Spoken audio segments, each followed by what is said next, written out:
السلام عليكم ورحمة الله وبركاته. ما صدق هالكنا كقبلنا مقعدة وحلي هذا دنبال واحد في أبو محمد أحمد محمد يبكي ما صدق دنبال وحوجود عينا يا أدريا مرحوم محمد باشي حج حسن قرق وين سوماليات إلى هاي كان يرحم الله سيو سمريه إيمان كسيو أولادي أوريه أصحابتي قرابتي يهلكي وجريودي يجودهم بومد الصوماليات ما صدق دنبال يا يبكي وحي أرنيس سيدن بسم الله الرحمن الرحيم adduunyadu dharaari iyo maalmo dhowra weeyo dheef lagu negaadiyo dhaxal waara ma laho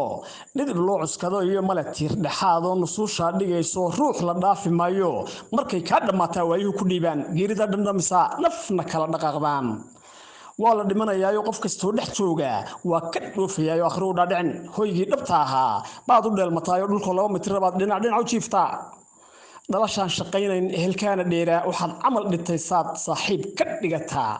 wuxuu dhumucda hadalkii ku dhan yahay warkaygoon biyo kama dhibcaan iyo raasmaalka uga dhigay dhammow maxamed baashow qoraa iyo dhigaayow qalbiyadu dhibaatiyo dhaawac dareemee dhammow maxamed baashow qabriga lagu dhigay sidii dhool hilaaciyo u iftiin dharaartii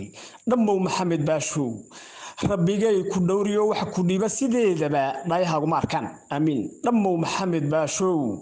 dhamaciyo kulayl iyo rabbi dhuxula naareed dhabankaaga kuma shido amiin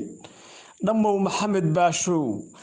rabbi kuma dhantaale jannadii ku dhaado dhex dabaalo weligaa amiin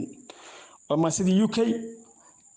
iyo Cabdullaahi Cali Ibrahim Geelle oo idin socodsiinayay iyo gulyaha boonada afka dhaqanka shanta Soomaaliya oo magacooda loo soo gaabiyo gaad shansa